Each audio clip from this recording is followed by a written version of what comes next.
The voicemail came in at 6:47 on a Tuesday morning. I was still in my scrubs, standing outside the hospital break room with a coffee I hadn't touched yet, and my feet aching the way they always do after a 12-hour overnight shift. 41 hours without real sleep, the kind of tired that doesn't live in your body anymore. It lives in the space behind your eyes, behind your chest. I looked down at my phone, and I saw my brother Caleb's name on the screen. I thought, finally. I thought, something shifted. I thought, maybe after 3 years of silence and distance and every excuse I'd learned to accept, maybe he was calling to say, something real. I pressed play. Hey, Renata. Just a heads up, Giselle and I are thinking of listing the house. We're looking at places down in Scottsdale. Probably won't need the arrangement much longer. Just wanted to loop you in. That was it. 42 seconds. Loop you in. Not, thank you. Not, I know what this cost you. Not even, how are you doing? Just loop you in, like I was a contractor he was wrapping up a project with. I set the phone face down on the break room table, picked up my coffee, drank it cold, and made a decision. My name is Renata Voss. I'm 31 years old. I'm a registered nurse at a Level 1 trauma center in Charlotte, North Carolina. And this is the story of the last time I let family loyalty get mistaken for something anyone could just walk away from.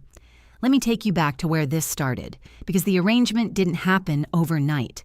It happened the way most things do, quietly, one reasonable-sounding request at a time. Caleb is 6 years older than me. Growing up, he was the one who made things feel safe.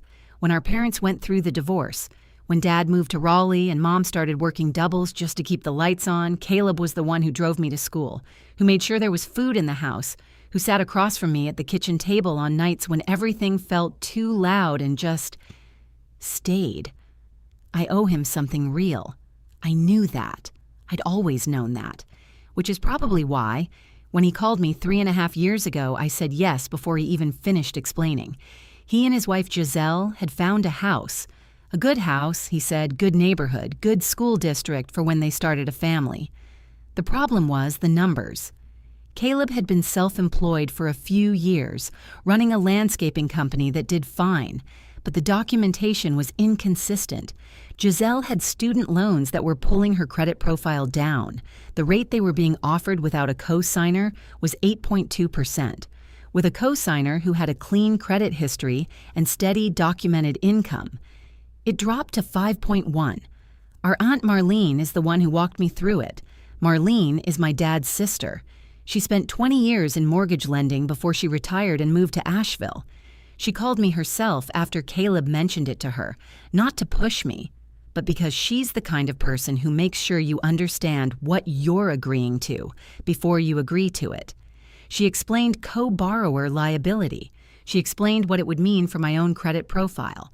She told me I would hold 25% equity in the property, and that equity was real. It wasn't a favor.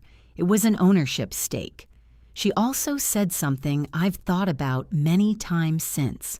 Renata, make sure this is a transaction and not just a gesture. Gestures don't hold up in court. I heard her. I said yes anyway, because Caleb wasn't just a transaction to me. He was my brother. We closed in the spring. I set up an automatic transfer, $600 a month, pulled straight from my paycheck and deposited into the joint account tied to the mortgage. That covered just under a third of the monthly note. Aunt Marlene kept copies of every document. I didn't ask her to, she just did. That's the kind of woman she is. The first year, things were fine. Caleb texted sometimes, quick updates, nothing deep, but something. They were settling in. The backyard needed work. Giselle had started a vegetable garden along the south fence. He sent me a picture once of a tomato plant that was actually producing. It was such a small thing. But I kept that photo. The second year, the texts slowed down. I told myself he was busy. Business was picking up. He and Giselle were talking about starting a family. I kept sending the 600, automated every first of the month, same as it always was. The third year, I stopped hearing from him almost entirely. I'd send a message and get back something short and vague 2 or 3 days later. Hey, crazy busy. Things are good. Talk soon. We never talked soon. What I couldn't know from the other side of a phone screen, was what Giselle had been quietly doing.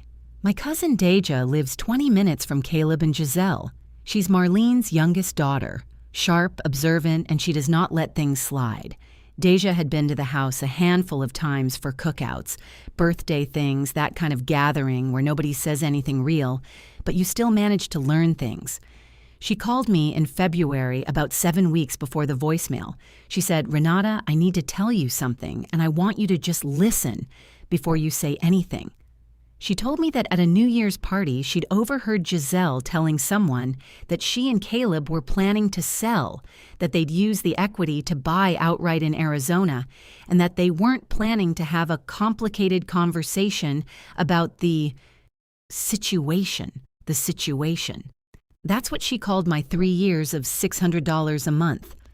The situation. Deja said, "She didn't say your name once. She talked about it like you were a line item they were figuring out how to close." I thanked Deja, said I'd handle it, hung up and sat very still for a while. Here's the thing about being a nurse that people don't always understand. You learn very early that feelings are information, not instructions. You can be furious and still take the right pulse. You can be heartbroken and still read the right chart. You feel it fully. And then you do what the situation actually requires. So I let myself feel it, the sting of it. The particular kind of hurt that comes not from cruelty, but from being treated like someone who doesn't quite count. And then I picked up the phone and called Aunt Marlene. She didn't seem surprised. She said, "I've been waiting to hear from you. I've had the file ready for 2 months." Marlene connected me with a real estate attorney named Patricia Webb out of Charlotte. Patricia is the kind of person who speaks in complete sentences, explains everything twice, and doesn't rush. She reviewed every document Marlene had kept, the co-borrower agreement, the equity stake, the 37 months of transfer records. She said my position was clear, documented, and solid. "When they list that property," Patricia told me, "they cannot close without your signature. And before you sign anything, we're going to make sure every number is exactly right." 2 weeks after the voicemail, Caleb texted me, "Hey, so we did list it. Should be a quick sale. I'll have the attorney reach out about the paperwork." I wrote back one sentence. "My attorney's name is Patricia Webb. Have yours contact her directly." There was a long pause. Then, "You have an attorney?" I didn't answer that. Patricia was contacted within 48 hours. What followed was, as she had predicted, not complicated once Caleb's attorney understood that I was not going to be managed. An independent appraisal was ordered. The house came back at $312,000. Caleb's side came back asking to use a lower figure. Patricia declined. The mortgage balance was verified. The math was done cleanly by people who weren't related to anyone involved. My equity position, $44,200. Plus the recalculated value of my monthly contributions, which Patricia had structured into the negotiation as a separate line item. Total, $61,800. The wire transfer came through on a Friday afternoon. I was between patients. I stepped into the hallway, checked my phone, saw the notification, and stood there for a moment just breathing. It didn't feel like winning.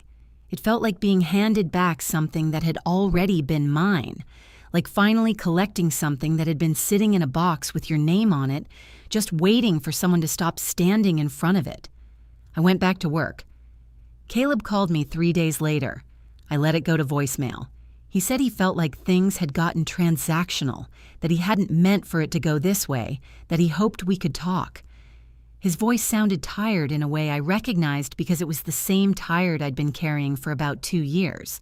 I haven't called him back yet. Not because I'm punishing him, but because I genuinely don't know what we would say to each other right now that would be true and also kind, and I'm not willing to settle for less than both. Deja checks in with me on Sundays. She sent me a voice memo last week, just her driving somewhere, radio low in the background, telling me about a hike she was planning, asking if I wanted to come. I wrote back, "Yes, I want to come." Aunt Marlene and I have talked more in the past 6 weeks than we have in the past 3 years combined. She asked me last week if I was doing okay, and I told her the truth. I'm better than okay. I'm clearer. I kept the transfer records in a folder on my desktop. Not to hold on to the anger is mostly gone, but to remind myself that clarity is a thing you can build, that having your name on paper isn't just paperwork, that when someone treats your loyalty like a resource they can draw from without refilling, you are allowed to close the account. I've spent a long time being the kind of person who keeps showing up even when showing up isn't returned. I don't think that was weakness. I think it was real love. Just love that didn't understand yet that it also deserved terms. It understands now. If you've ever been in a situation where your generosity got mistaken for something people could just quietly walk away from, I want to hear about it. Tell me in the comments, what was the moment you knew something had to change? If this story hits somewhere close, please subscribe. There's more where this came from. And thank you for sitting with me through all of it. Take care of yourselves.